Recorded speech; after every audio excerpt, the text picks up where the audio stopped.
Hi welcome back to my day in my life. ഇന്ന് രാവിലെ തന്നെ അമ്മ തേങ്ങ എറിയാനുള്ള ഭാവമാണ് കേട്ടോ. അപ്പോൾ ഇന്ന് രാവിലെ തേങ്ങ പൊട്ടിച്ചതുകൊണ്ട് ഇന്ന് രാവിലെ തേങ്ങ വെള്ളം കിട്ടി. അങ്ങനെ രാവിലെ തേങ്ങ വെള്ളമൊക്കെ കുടിച്ച് വെറും വയറ്റിൽ തേങ്ങ വെള്ളം കുടിച്ചപ്പോൾ നല്ല സുഖം ഉണ്ടായിരുന്നു കേട്ടോ. വയറിനുള്ള കുഞ്ഞു ബേബി ഇങ്ങനെ തുള്ളി ചാടുന്നുണ്ടായിരുന്നു. മക്കൾ 3 പേര് എണീച്ചിട്ടുണ്ട് കേട്ടോ. പപ്പയുടെ കൂടെയാണ് അവർ 3 പേര്. ഇന്ന് ബബിൾസിൻ്റെ ഒരു ടോയ് വാങ്ങിച്ചിട്ടുണ്ടായിരുന്നു ഇന്നലെ. അപ്പോൾ അതിന് ബാറ്ററി ഇടണം. അപ്പോൾ അതിൻ്റെ സ്ക്രൂ ഡ്രൈവറും കളക്ഷനൊക്കെ പപ്പയുടെ തരണം. അപ്പോൾ ഇന്നലെ രാത്രി അതൊന്നും നടന്നില്ല. അപ്പോൾ ഇന്ന് രാവിലെ തന്നെ അതൊക്കെ സെറ്റാക്കി മക്കൾ അതും കളിക്കാനായിട്ട് ഇപ്പോൾ ഒരു ട്യൂബിലുള്ള ഒരു കറങ്ങുന്ന ഒരു സംഭവമാണ് എപ്പോഴും വാങ്ങിക്കാറ്, ഈ ഒരു ബബിൾസിൻ്റെത്. അപ്പോൾ ഇത് ന്യൂ ആയിട്ടൊരു ട്രൈ ചെയ്തതാണ് കേട്ടോ. കാരണം രാവിലെ ഒന്നും അവരെ പുറത്തൊന്നും ഇറക്കാറില്ല ഞങ്ങൾ. അപ്പോൾ ഇന്ന് വലിയേട്ടനൊക്കെ ഉള്ള ദിവസമാണ്. വലിയേട്ടനും ശ്രീനേട്ടനൊക്കെ ഉള്ള ദിവസമൊക്കെ ആണെന്നുണ്ടെങ്കിൽ അവർ രാവിലെ പുറത്തുകൂടെയൊക്കെ വിടും കേട്ടോ. കാരണം അവരൊക്കെ നോക്കാൻ ആൾക്കാരുണ്ടാവുമല്ലോ, അപ്പുറം വീട്ടിലൊക്കെ ആൾക്കാരുണ്ടാവും. അപ്പോൾ ഇതേ ജിംബു ആദ്യം ബബിൾസ് വിട്ടു. അത് കഴിഞ്ഞ് ഓരോരുത്തരായിട്ട് ഇങ്ങനെ ക്യൂ നിൽക്കുകയാണ്. അപ്പോഴേക്ക് വാമിക്ക് ശൂശി ഒഴിക്കാൻ തോന്നി. വാമി ഓട്ടോ ഓടി. അമ്മയുടെ അതിൻ്റെ സ്വിച്ച് കുറച്ച് ടൈറ്റ് ഉണ്ട്. അപ്പോൾ ഇവരെ കുഞ്ഞിക്കൈയും കൊണ്ട് സ്വിച്ച് ഇടാൻ കുറച്ച് ബുദ്ധിമുട്ടാണ്. അപ്പോൾ അപ്പൂസൻ പക്ഷേ അഡ്ജസ്റ്റ് ചെയ്തിട്ട് അപ്പോൾ റെഡിയാക്കി ഒരെണ്ണം സെറ്റാക്കി വിട്ടിട്ടുണ്ടായിരുന്നു കേട്ടോ ബബിൾസ്. അപ്പോൾ ജിംബു പറയും അവർക്ക് പറ്റുന്നില്ല അമ്മ, അപ്പൂന് പറ്റുന്നില്ല, എനിക്ക് മാത്രമേ പറ്റുള്ളൂ. അപ്പോൾ ആദിയുടെ കൂടെ പോയിട്ട് കളിക്കാം എന്നൊക്കെ പറഞ്ഞിരിക്കുക കേട്ടോ. രാവിലെ എണീറ്റ് കഴിക്കുള്ള കാര്യമാണ് കേട്ടോ ഈ സംഭവം. ബ്രഷ് ചെയ്തിട്ടില്ല, കഴിച്ചിട്ടില്ല, ഒന്നും ചെയ്തിട്ടില്ല. 3 ആളും ഇന്ന് രാവിലെ തന്നെ ബബിൾസ് കളിയായിട്ടിരിക്കുക. അങ്ങനെ അതൊക്കെ കഴിഞ്ഞപ്പോഴേക്കും വാമിക്കുട്ടനും എത്തി. പിന്നെ അവർ 3 പേരും കുറച്ചേരം അത്യാവശ്യം കളിച്ചു കേട്ടോ. അപ്പോഴാണ് ജിംബന് ഓർമ്മ വന്നത്, ഓ ആദി ഉണ്ടല്ലോ അപ്പുറത്ത്, ആദിനെ പോയിട്ട് വിളിക്കാം. അപ്പോൾ ഞങ്ങൾ പറഞ്ഞു ആദി എണീക്കാൻ കുറച്ച് ലേറ്റാവും, ഇവർ 3 പേരും നേരത്തെ എണീക്കും. അപ്പോൾ ആദ്യം കുറച്ച് എണീക്കാൻ ലേറ്റാണ്. അപ്പോൾ ഞങ്ങൾ പറഞ്ഞു ആദ്യം എണീച്ചിട്ടുണ്ടാവില്ല എന്നൊക്കെ പറഞ്ഞു. പക്ഷേ ഒരു രക്ഷയൊന്നും ഉണ്ടായില്ല. ആദ്യനൊക്കെ പോയിട്ട് വിളിച്ച് എണീപ്പിച്ചു. പിന്നെ ഇന്ന് മാമന്മാരൊക്കെ ഉള്ളതുകൊണ്ട് പിന്നെ കുഴപ്പമില്ലല്ലോ നോക്കാനൊക്കെ ആയിട്ട്. അപ്പോൾ പിന്നെ ഞങ്ങളും വിട്ടു കേട്ടോ രാവിലെ അങ്ങോട്ട് തന്നെ. വാമിക്ക് അത്യാവശ്യം നന്നായിട്ട് പറ്റിയിട്ടോ. എന്താ ചിരി നോക്കിയേ. അങ്ങനെ 3 പേരെയും താഴത്തേക്ക് ഇറക്കി. കാരണം മേലെ 3 പേരെയും കൂടെ കാരണം ചിലപ്പം എന്തെങ്കിലുമൊക്കെ വഴക്ക് പറഞ്ഞാൽ തള്ളാൻ ചെയ്ത് കഴിഞ്ഞാൽ തന്നെ തീർന്നു. അപ്പോൾ ഞാൻ പറഞ്ഞു മേലെയൊക്കെ ആയിക്കഴിഞ്ഞാൽ അഴുക്കാവും, അപ്പോൾ താഴെ ഇരുന്ന് ചെയ്തോളൂ എന്നൊക്കെ പറഞ്ഞ് താഴെ ഇരുന്ന് കുറച്ച് നേരം ചെയ്തു.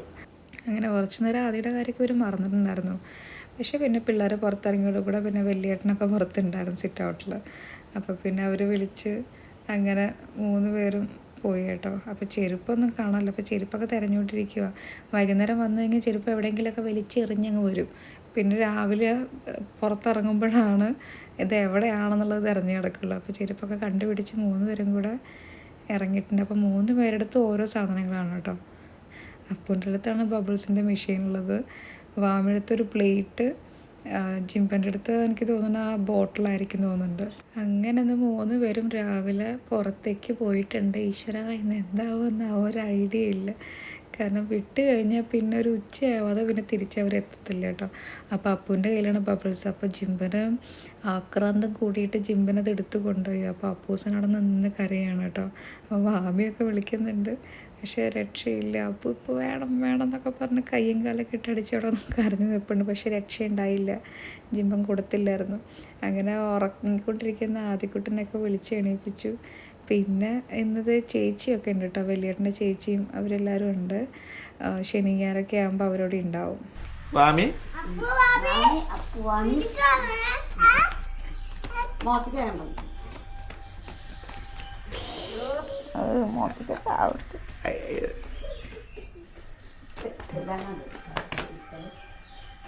വിട്ടെന്നിട്ടാക്കുന്നത് അല്ല വലിയേട്ടാ, ഇന്നലെ സ്ക്രൂ ഡ്രൈവർ ഉണ്ടായിരുന്നില്ല, ബാറ്ററി ഉണ്ടായിരുന്നില്ല.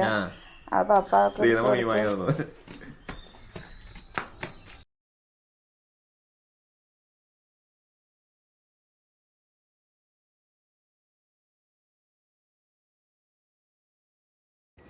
ഇത് 2ാമത്തെ റൗണ്ടാണ് കേട്ടോ വീട്ടിൽ ദോശ ഉണ്ടാക്കുന്നത്. ഒരു റൗണ്ട് ഞാനും അമ്മയും കഴിച്ചു.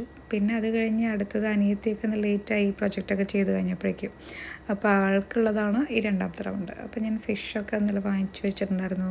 അപ്പോൾ അതിൽ കുറച്ച് അത്യാവശ്യം വെള്ളമൊക്കെ വെച്ച് നല്ല തണുപ്പുണ്ടായിരുന്നു കേട്ടോ. അപ്പം അതിനിടയ്ക്ക് വാമി പിണങ്ങി വന്നിട്ടുണ്ട്. വാമിക്ക് എന്തോ ഒരു ഫ്രാക്ചർ എന്തോ പറ്റിയിട്ടുണ്ട്.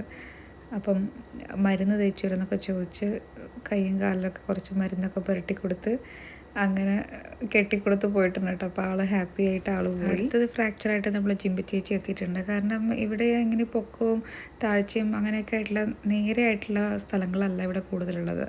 അപ്പോൾ വീഴാനുള്ള ചാൻസ് നല്ല കൂടുതലാണ്. അപ്പോൾ ഇപ്രാവശ്യമാണെങ്കിൽ ജിംബ് നന്നായിട്ട് വീണിട്ടുണ്ട്. കുറേ ഫ്രാക്ചറുകളുണ്ട്, അങ്ങോട്ടും ഇങ്ങോട്ടും ആയിട്ട് വീണിട്ടും ഉരുണ്ടിട്ടും ഒക്കെ. അപ്പോൾ ഇന്ന് വാമിക്ക് കെട്ടി കണ്ടപ്പം ജിംബനും കെട്ടണം. അപ്പോൾ ജിംബും കെട്ടിപ്പോയി കേട്ടോ, ഹാപ്പി ആയിട്ട്. അപ്പോൾ അത് കഴിഞ്ഞപ്പോൾ ഞങ്ങൾ പിന്നെ കുട്ടികളെ കൂടെ നടക്കണ്ടല്ലോ, അപ്പോൾ ഞങ്ങൾ വേഗം പണികളൊക്കെ ഒരുക്കുമായിരുന്നു. അപ്പോൾ മീനുണ്ടായിരുന്നു, നേരത്തെ വെള്ളത്തിലിട്ട് വെച്ച് മീനുണ്ടായിരുന്നല്ലോ, അപ്പോൾ അതെടുത്ത് നന്നാക്കി. എനിക്ക് ഫുള്ള് നന്നാക്കാൻ പറ്റിയില്ല, അപ്പോഴേക്ക് നല്ല ടയർഡായിട്ടോ. ഇപ്പം കൂടുതൽ നേരം നിൽക്കുമ്പോഴേക്ക് പെട്ടെന്ന് തല കറങ്ങും. അപ്പം ഞാനൊരു 2-3 പെൻഡിങ് ഉണ്ടായാലും തോന്നുന്നുണ്ട്. അപ്പോഴേക്കും അത് അമ്മയ്ക്ക് കൊടുത്തു. അതൊക്കെ കഴിഞ്ഞ് പിന്നെ ഞാൻ ഫ്രഷായി, കാരണം നല്ല ഉഷ്ണം ഉണ്ടായിരുന്നു. അല്ലെങ്കിൽ ഞാൻ വൈകിട്ടാണ് പിന്നെയും കുളിക്കാറുള്ളത് കേട്ടോ, രാവിലെ അങ്ങനെ കുളിക്കാറില്ല. 2 നേരം ഒന്നും ഇപ്പം സമയം കിട്ടാറില്ല. കാരണം എന്ന് വെച്ച് കഴിഞ്ഞാൽ 9 മണിയൊക്കെ ആകുമ്പോഴേക്ക് കുളിക്കണമില്ല എന്നുണ്ടെങ്കിൽ നീരിറക്കമുള്ളത് കൊണ്ട് ഭയങ്കര സീനാണ്. അപ്പോൾ അതുകൊണ്ട് ചിലപ്പോൾ 9 മണിയൊക്കെ വരെ ചിലപ്പോൾ പല തിരക്കുകളുണ്ടാകും. അപ്പോൾ പിന്നെ വൈകിട്ടാണ് കുളിക്കാറുള്ളൂ. അപ്പോൾ ഇന്ന് പക്ഷേ മീനൊക്കെ ഉണ്ടാക്കിയതുകൊണ്ട് രാവിലെ തന്നെ കുളിച്ചു. ഭയങ്കര ഉഷ്ണമാണ് കേട്ടോ ഇപ്പം. രാവിലെ വൈകിട്ടൊക്കെ കുളിക്കേണ്ട അവസ്ഥ, അങ്ങനത്തെ നല്ല ഉഷ്ണമാണ്. AC ഒക്കെ നമ്മൾ ഉച്ചയ്ക്കൊക്കെ AC ഒക്കെ ഇട്ട് തന്നെ കിടക്കാൻ പറ്റുള്ളൂ, അല്ലെങ്കിൽ അങ്ങനെ ഉഷ്ണിച്ച് വയ്യാതാവും. പ്രത്യേകിച്ച് എനിക്കിപ്പോൾ, പക്ഷേ അമ്മയ്ക്കും അനിയത്തിക്കും അത്ര ഉഷ്ണമില്ലെന്ന് തോന്നുന്നുണ്ട്. ഇപ്പോൾ ഞാൻ ഈ ഒരു ടൈം ആയതുകൊണ്ട് തോന്നുന്നുണ്ട് ഭയങ്കര ഉഷ്ണമാണ് കേട്ടോ, ഭയങ്കര വിയർത്ത് കുളിക്കും ഇപ്പം. അങ്ങനെ ഹെയറിൽ സെറമൊക്കെ ഇട്ടു, പിന്നെ സിന്ദൂരൊക്കെ ഇട്ടു, പിന്നെ പെർഫ്യൂംസൊക്കെ യൂസ് ചെയ്തു. എനിക്ക് കുളിച്ച് കഴിഞ്ഞ് കഴിഞ്ഞാൽ ഞാൻ ഡിയോഡ്രൻ്റ് എന്തെങ്കിലും യൂസ് ചെയ്യും കേട്ടോ. പിന്നെ രാസ്നാദിപ്പൊടി ഇട്ടു. ഈ നീരിറക്കം ഉണ്ടാവുന്ന സമയമായതുകൊണ്ട് രാസ്നാദിപ്പൊടി മസ്റ്റാണ് കേട്ടോ, ഇല്ലയെന്നുണ്ടെങ്കിൽ നീരിറക്കം നന്നായിട്ട് വരും. അപ്പം രാസ്നാദിപ്പൊടി ഇപ്പം മസ്റ്റായിട്ടുള്ളൊരു കാര്യമാണ്. പിന്നെ ഞങ്ങളെ കുഞ്ഞിപ്പാറുവിനെ കുറേ ദിവസങ്ങൾക്ക് ശേഷം കുളിപ്പിച്ച ദിവസമാണ് കേട്ടോ. കാരണം ആൾക്ക് കഫക്കെട്ടൊക്കെ ആയിരുന്നു. അപ്പം കുളിപ്പിക്കണ്ടെന്നൊക്കെ പറഞ്ഞിരുന്നു, പക്ഷെ നനച്ചു കൊടുക്കുമായിരുന്നു, വെട്ട് ടിഷ്യൂ വെച്ചിട്ടൊക്കെ വൈപ്പ് ചെയ്യുകയൊക്കെ ചെയ്യുമായിരുന്നു. പക്ഷെ ഇന്ന് ഞങ്ങളൊന്ന് വിചാരിച്ചൊന്ന് മേല് കഴുകി കൊടുക്കാൻ, കുറച്ച് കഫക്കെട്ടിനൊക്കെ വ്യത്യാസമുണ്ട്. പക്ഷെ നോക്കിയേ ഉറങ്ങിക്കൊണ്ടിരിക്കുകയാണ് ആൾ കേട്ടോ. ഈ സമയത്തൊക്കെ ഒരു 10 മണി 9-10 മണി സമയത്തൊക്കെ ആൾ നല്ല ഉറക്കമായിരിക്കും. പക്ഷെ ഉറങ്ങുകയാണെങ്കിലും കുളിപ്പിക്കാതിരിക്കാൻ പറ്റില്ല, രാവിലെ തന്നെ കുളിപ്പിക്കണ്ടേ. അപ്പം അമ്മ രാവിലെ അങ്ങനെ കൂടുതലൊന്നുമില്ല, എണ്ണയും സോപ്പും മാത്രം, അല്ലെങ്കിൽ നമ്മൾ മഞ്ഞളും ചെറുപയറൊക്കെ ഇട്ട് കൊടുക്കുമായിരുന്നു. പക്ഷേ ഈ പനി കഫക്കെട്ടൊക്കെ ആയതുകൊണ്ട്, പനിയല്ല കഫക്കെട്ട് മാത്രമേ ഉള്ളൂ, കഫക്കെട്ടൊക്കെ ആയതുകൊണ്ട് ശരീരത്തിന് ഭയങ്കര തണുപ്പാണല്ലോ.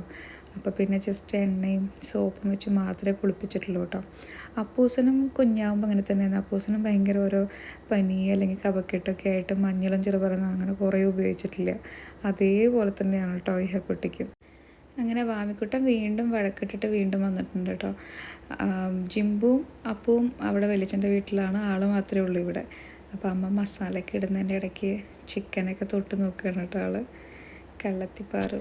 ഇപ്പോൾ എന്താണെന്നറിയില്ല, കുറച്ച് ദിവസമായിട്ട് ഭയങ്കര ഒരു മൂകത ഫീലിംഗ് ആണ്.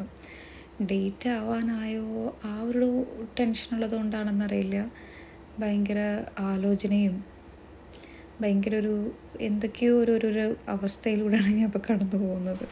ആ ഒരു കേസാണ് അമ്മ ചിക്കൻ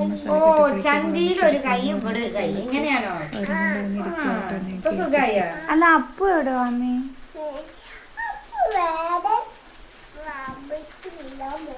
ഉറക്കം വരുന്നുണ്ടാ? പിന്നെ പപ്പ ഇന്ന് ക്യാൻറ്റീനിൽ പോയിട്ടുണ്ടായിരുന്നു. അപ്പം കുറേ ഐറ്റംസ് കൊടുന്നു. ഇത് ഭയങ്കര നോസ്റ്റീവ് ഫീലിംഗ് ആണ് കേട്ടോ. പണ്ട് ആ പപ്പ ഇടയ്ക്കിടയ്ക്ക് പോകുമായിരുന്നു, ഇപ്പോൾ പിന്നെ അങ്ങനെ ആരും ഇല്ലാത്തതുകൊണ്ട് ആ ഇടയ്ക്ക് അങ്ങനെ അപൂർവമായിട്ട് പോകാറുള്ളൂ കേട്ടോ. അപ്പോൾ ഇപ്രാവശ്യം കുറേ സോപ്പ് പൊടി അങ്ങനത്തെ ഐറ്റംസുകളും കാര്യങ്ങളൊക്കെ കുറേ ആവശ്യമുള്ളത് കൊണ്ട് പപ്പ ഇപ്രാവശ്യം നേരത്തെ പോയിട്ടുണ്ടായിരുന്നു. ഇതിൽ പറഞ്ഞാൽ മിസ്സിങ് ആയിട്ടുള്ള സംഭവം ഉണ്ട് കേട്ടോ, പാർലേജി ബിസ്ക്കറ്റ്. ഇപ്രാവശ്യം അത് കിട്ടിയില്ല എന്ന് തോന്നുന്നുണ്ട്, അല്ലെങ്കിൽ എല്ലാ പ്രാവശ്യവും അത് കുഞ്ഞു പാക്കറ്റുകൾ വാങ്ങിക്കാൻ കിട്ടും. എനിക്ക് ഭയങ്കര ഇഷ്ടം കേട്ടോ പാർലേജി. അങ്ങനെ അതൊക്കെ കഴിഞ്ഞ് പിന്നെ ലഞ്ചിൻ്റെ ടൈമായി. ഇന്ന് ലഞ്ചിനാണ് വേറെ കുറേ പരിപാടികളൊന്നും ഉണ്ടായിരുന്നില്ല. ചോറ്, മീൻകറി, മുതിരത്തോരൻ, ചിക്കൻ ഫ്രൈ, അത്രേ ഉണ്ടായിരുന്നുള്ളൂ കേട്ടോ. പിന്നെ അപ്പൂസന് ഇന്ന് മന്തിയായിരുന്നു കഴിച്ചത് കേട്ടോ. അപ്പോൾ അപ്പൂസന് കുറച്ചൊക്കെ വാരി കൊടുത്തു. ഇന്ന് അപ്പൂന് എൻ്റെ കൂടെ ഇരുന്ന് കഴിക്കണം എന്നൊക്കെ പറഞ്ഞ് എൻ്റെ മേലിങ്ങനെ ഒട്ടിയിരുന്ന് TV ഒക്കെ കണ്ടിരുന്ന് കഴിക്കായിരുന്നു കേട്ടോ. അപ്പോൾ കുറച്ച് കഴിഞ്ഞപ്പോൾ ആൾക്ക് പിന്നെ മടുത്തു. അപ്പോൾ പിന്നെ എനിക്ക് ഭയങ്കര ഇഷ്ടമായി. പിന്നെ ഈ റൈസൊക്കെ കുറേ കഴിക്കുന്നത് എനിക്ക് ഭയങ്കര ഇഷ്ടമാണ്. പക്ഷേ കഴിക്കാൻ പറ്റാതെ കഴിഞ്ഞ് അതൊക്കെ അത്യാവശ്യം ഞാൻ കൺട്രോൾ ചെയ്ത് വെയിറ്റൊക്കെ ഒരു 3 kg കൂടിയിട്ടുണ്ടായില്ല നോർമൽ. അപ്പം ഞാൻ ഇപ്രാവശ്യം ഒരു 3 ദിവസമൊക്കെ ഞാൻ കൂടുതൽ റൈസ് കഴിച്ച ദിവസങ്ങളൊക്കെ ഉണ്ടായിട്ടുണ്ട് കേട്ടോ. അപ്പോൾ ഇന്ന് അങ്ങനത്തെ ഒരു ദിവസമായിരുന്നു. അപ്പോൾ ഞാൻ മന്തിയൊക്കെ എൻജോയ് ചെയ്ത് കഴിക്കായിരുന്നു. മയണൈസൊക്കെ കൂട്ടണമെന്ന് ആഗ്രഹം ഉണ്ടായിരുന്നു, പക്ഷെ അതൊന്നും കൂട്ടിയില്ല. ജസ്റ്റ് മന്തി, പിന്നെ ചിക്കൻ ഫ്രൈയുടെ കുറച്ച് പീസുകളൊക്കെ ഇട്ട് കഴിക്കും കേട്ടോ. അപ്പോൾ ഇപ്പോൾ എൻ്റെ ടേബിളാണ് കേട്ടോ, ബേബിയുടെ വയറാണ് ഇപ്പോൾ എൻ്റെ ടേബിൾ. നല്ല സുഖം കേട്ടോ അങ്ങനെ ഒന്ന് കഴിക്കാനായിട്ട്.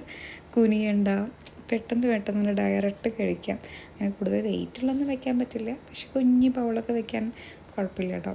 അപ്പോൾ ഫുഡ് കഴിച്ച് കഴിഞ്ഞ് കഴിഞ്ഞാൽ നല്ല രസമാണ്. ഫുഡ് കഴിച്ച് കഴിഞ്ഞിട്ട് നമ്മൾ ഈ ബൗൾ വെച്ച് കഴിഞ്ഞാൽ ബൗളിങ്ങനെ അനങ്ങും, ബേബി ഇങ്ങനെ അനങ്ങുന്ന സമയത്ത് നല്ല രസം കേട്ടോ ഒരു ഫീലിംഗ്. പക്ഷേ ഇനിയൊരു 2 more weeks, ഒരു 3 weeksനടുത്ത്, മാക്സിമം 2 weeks അത്രയൊക്കെ ഉണ്ടാവുള്ളൂ. ആ സമയത്തൊക്കെ ഭയങ്കര മിസ്സാവും ഈ കാര്യങ്ങളൊക്കെ. കഴിഞ്ഞ് കുറച്ച് കഴിയുമ്പോഴേക്ക് വാമിക്കുട്ടിനത് ഊഞ്ഞാലിൽ അങ്ങനെ കിടന്നുറങ്ങി കേട്ടോ. പിന്നെ ആളെ നൈസായിട്ട് അമ്മ അവിടെ നിന്ന് എടുത്ത് നേരെ ബെഡിൽ കിടത്തി കേട്ടോ. പിന്നെ അത് കഴിഞ്ഞ് അപ്പൂസന് പിന്നെ ഉറക്കാൻ ഭയങ്കര ഈസി ആട്ടോ. അപ്പൂസന് ഒരു കുറുക്കൻ്റെ അല്ലെങ്കിൽ ഒരു മൊയലച്ചൻ്റെ എല്ലാം കഥ കേട്ട് കഴിഞ്ഞാൽ ആൾ വേഗം കിടന്നുറങ്ങും. അപ്പോൾ ഇന്നിപ്പോൾ ക്യാമറ കണ്ടതുകൊണ്ട് ആൾക്ക് ഭയങ്കര ഇഷ്ടമാട്ടോ ക്യാമറ യൂസ് ചെയ്യാനായിട്ട്. അപ്പോൾ ക്യാമറയിൽ തൊടണം എന്നൊക്കെ പറഞ്ഞിട്ട് കുറച്ച് നേരമൊക്കെ ഇരുന്നു. പിന്നെ കുറച്ച് നേരമൊക്കെ ഞാൻ കളിക്കാനിരുന്നു. ഇനിയിപ്പോൾ ഡെലിവറി കഴിഞ്ഞ് കഴിഞ്ഞാൽ നമുക്ക് ഇവരുമായിട്ടുള്ള ടൈമിങ് കുറേ മിസ്സാവുമെന്നൊക്കെ ആലോചിച്ച് എനിക്ക് ഭയങ്കര വിഷമം. ജിമ്പുവിനോടും അപ്പൂനോടൊക്കെ ഞാനിപ്പോൾ ആയിട്ട് കുറേ അധികം ടൈം കളിക്കാറുണ്ട്. ഇനിയിപ്പോൾ ആ സമയമൊക്കെ ഒത്തിരി മിസ്സാവുമെന്നൊക്കെ വിചാരിച്ചിട്ട് അങ്ങനെ ഞങ്ങൾ അപ്പം കളിച്ചുകൊണ്ടിരിക്കുക. അപ്പോൾ അപ്പൂസനാണ് ക്യാമറമാൻ. ഇപ്പം അപ്പൂസൻ അമ്മേനെ ഇങ്ങനെ വെച്ചാൽ കാണും എന്നൊക്കെ പറഞ്ഞ് ക്യാമറ അങ്ങോട്ടും ഇങ്ങോട്ടൊക്കെ തിരിച്ചു വെച്ചുകൊണ്ടിരിക്കുക കേട്ടോ. അങ്ങനെ അതൊക്കെ പറഞ്ഞിട്ട് ആൾ വേഗം കിടന്നുറങ്ങി. പിന്നെ ഒരു 4 മണിയൊക്കെ ആയിട്ടാണ് പിന്നെ ആളെണീറ്റത്. അപ്പോൾ ഇന്നത്തെ വീഡിയോ ഇത്രയേ ഉള്ളൂ. വീഡിയോ എല്ലാവർക്കും ഇഷ്ടമാവുമെന്ന് വിചാരിക്കുന്നു. നാളെ പുതിയൊരു വീഡിയോ ആയിട്ട് കാണാം.